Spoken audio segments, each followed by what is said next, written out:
What's up, my fellow Doncicians? I am theLUKAshow. Welcome to episode 4 of the LUKA Show. And ooh, we got a good one tonight because we're going to be talking about LUKA Doncic, our boy, but also ZION Williamson. We're going to call it the one about LUKA versus Zion. But this isn't really going to be about me comparing the two players and saying who's going to be the better player. We all know it's going to be LUKA. No, I'm just kidding. No, I really do think that Zion has a lot of potential, and I think he could be a mega superstar in this league, especially if he develops that two-way ability that we saw in college. But this is going to be more about, first, us just taking a look at highlights, taking a look at the one game that we saw LUKA go up against Zion, and it was an instant classic. So that'll be fun looking at some highlights of that, and there are some pretty sweet highlights from there. But the main thing is we're going to take a look at how I speculated on LUKA versus how I approached Zion. And there were two completely different ways. And we're talking about, basketball cards when I'm talking about approaches and how I did in both regards, and tell you the reasoning behind why I chose to go a certain route with LUKA versus the other route that I took with Zion. But first, let's have some fun. I love looking at highlights, especially that, it's been 3 months without the NBA and it's coming back. It makes me happy. So let's take a look at the highlights of the Pelicans versus the Mavs. All right, really going overboard with that ESPN voice there, probably. I'll just edit that out later. So let me stall for a second while I find my screen. Here we go. So we're going to first take a look at a few Zion Williamson plays and some of the things they does really well. So here we go. Ingram with the ball. Lonzo, who just feeds Zion all day. And Zion, big first move. And you see how he uses that big old rear end of his. If he takes you down that baseline right there, and you don't have a second defender, you don't have Kristaps there to meet him right when he makes that move. He's so good at using his big body to just create a little space. And I've seen him do this to Gobert, where, once he gets a little bit past you, he just bumps into you a little bit. Right when he gets up, right by the backboard, underneath the backboard, he just bumps into you a little bit, and that creates all the space that he needs to just lay it in. So, Zion, you really got to meet him right at that move, or else it's too late. LUKA, let's see what LUKA's got.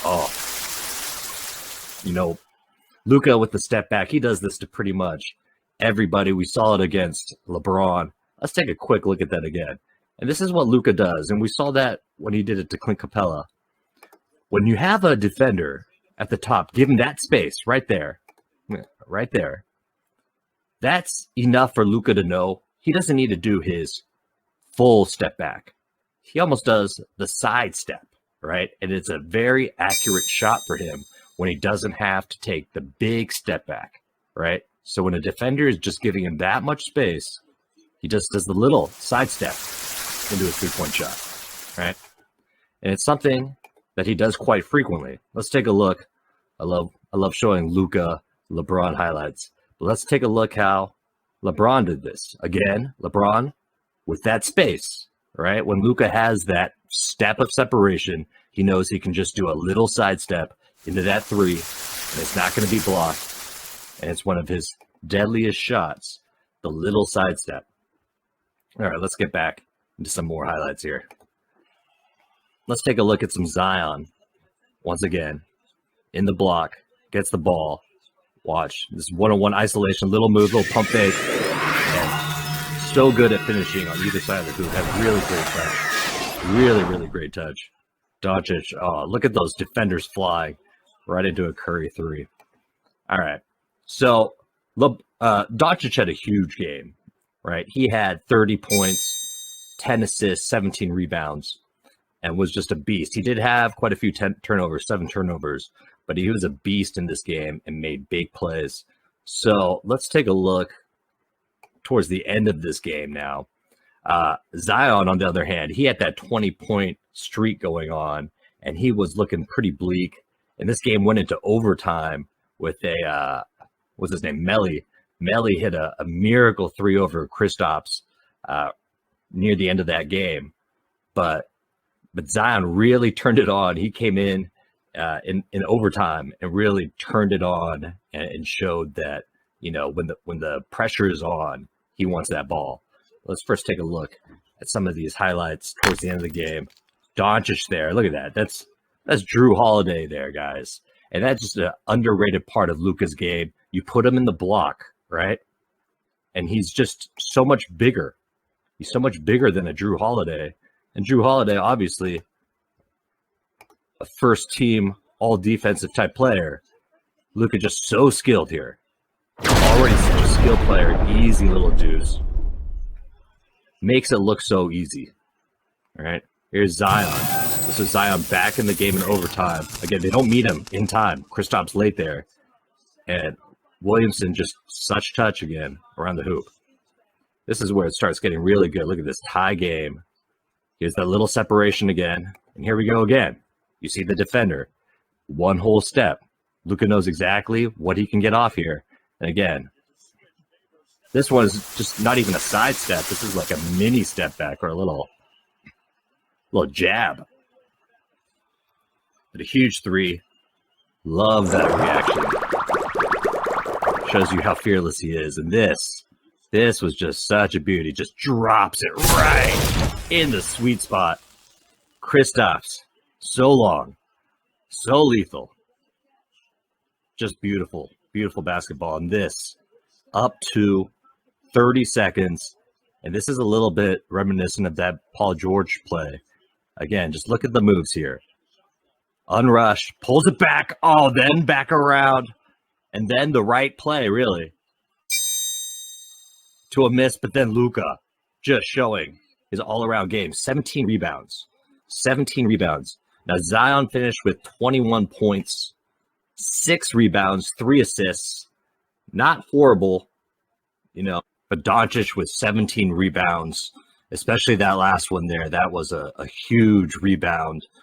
It just shows that right now, if you're going to ask who the better player is, it is Luka Doncic. But again, Zion, less than 20 games. We haven't seen what he can really do. And he's a special player. So it's going to be fun to watch.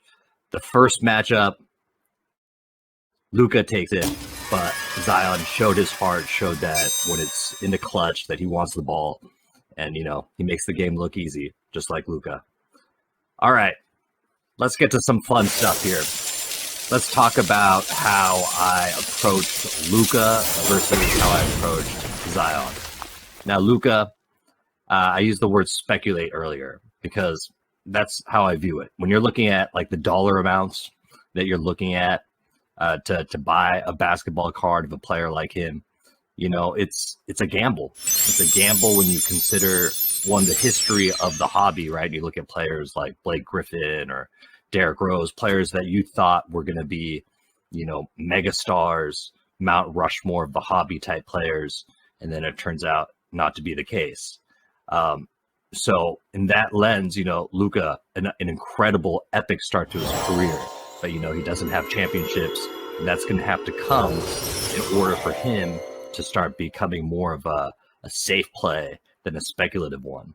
At this point, you know, he's got all the pieces there to become a big player and a Mount Rushmore type player, but he is not there yet. He is a hobby darling, though. That's for sure. All right. If all my fellow Doncicians don't hate me now for saying that, let's take a look at what I did with Luka Doncic. And you guys, people who have followed me know that I have his basketball cards, right? If you watched episode 2, the bonus episode, I got a whole lot of Luka Doncic cards. You know, I dropped about 40 grand on Luka cards. I've sold about 20 grand worth. And this is what I have left. It's not too shabby. I think I'm missing a few cards in this picture that are off a graded. I think Optic Black Velocity I had off somewhere else. But overall, this is how I approached Luka Doncic. I picked up some of his best basketball cards. I specifically focused in on his silver prisms. I have sold off the majority of his silver prisms, but I think at the high point I had about 17 or 18 of those. Also picked up quite a few of his optic hollows, and then just some of his most important cards, in my opinion, and just cards that I liked in general. So I was inspired to take this approach with LUKA Doncic and go after his cards, because when I returned to the hobby in 2017-18, I speculated on Harry Giles, and I picked up a bunch of his prisms, a bunch of his optics, and really learned the ropes collecting him or speculating on him by learning all the Panini products during that process. And I then applied that to LUKA Doncic. When it came time to collect him, I skipped the Bagley train and moved on to Doncic. I talked about that before, hedging on Vladdy's pick. But with LUKA, I took that Harry Giles approach, but with some tweaks from what I had learned from Harry Giles, what not to do. And I was basically like go crazy on buying a card that I really loved, but then buying like 10 copies of it when it wasn't like a prism. And I realized that, if you want quantities of certain cards, you want to stick with the bread and butter products, because those are the ones that are more liquid. There's more transactions, people are looking for it. It's just with that strategy, you want to go that way. And sometimes I would pick up an obscure Harry Giles, like a Harry Giles Absolute, have 10 of them, and no one's really looking for that card. So I avoided that with LUKA Doncic, and overall, it's been a success story in that regard. And a lot of people associate me with LUKA Doncic because of my Doncic cards. Now with Zion Williamson, that's a completely different story, because you don't see me posting a whole bunch of Zion Williamson cards on my Instagram, nor do I have a whole lot of Zion Williamson cards outside of some base cards that I have that are apparently, gold or fool's gold. But right now, the reality is let's delete that. I've spent more money on Zion Williamson than I have on LUKA Doncic. And how is that possible? Well, let me show you. Give me 1 second here as I try to figure out. No, I got it. All right, you guys ready for this? This is how I approached Williamson. Woo! It was fun putting that together. My 4-year-old helped me out. But that is my stash of FOTL Prism. And it's not all mine. I actually share 50% of that with a friend of mine. And basically, when this product came around, it was a new format. It was a new format in terms of the box. You had 10 cards. You had no base cards. You had 6 shimmers as compared to past years where you had 2 or 1. You had 4 silvers. And it was a Dutch auction. Panini was doing a Dutch auction for the first time. $1,000 price point was set. And it was something that the public had never experienced before. And there was a lot of stuff to figure out and not a whole lot of time when they announced this product. Now, a lot of people just hated the product right away because there is no base. I get it. To people who would like to collect the base, collect the set, it is a blow. But when you start looking at the goodies in the box, when I started looking at the goodies in the box, I did the math and I realized that there were almost 1 gold per box. And there was about 0.7 golds per box. And blacks were like 1 in every 11 boxes, right? These are black shimmers, gold shimmers. They're not the true gold or the true black, but in terms of the grand scheme of parallels and value, they're pretty high up there for Prism. And of course, Prism is the king. And let me get back here. I just can't look at that anymore. It gets me all, I would just want to rip it all open. No, but I saw an opportunity basically where the price dropped, and I told my buddy, like, hey, this is the best opportunity we're going to have all year.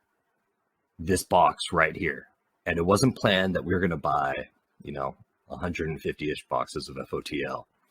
But it was just a green light situation. We had the funds, and I saw the opportunity, and it's been a good one. because the product was undervalued, and all wax has gone up quite a bit this year, but FOTL, and I don't use this word too often because to hardcore collectors the word invest is a 4-letter word, but that's kind of how I looked at it when I saw how loaded these boxes were and where they had dropped to.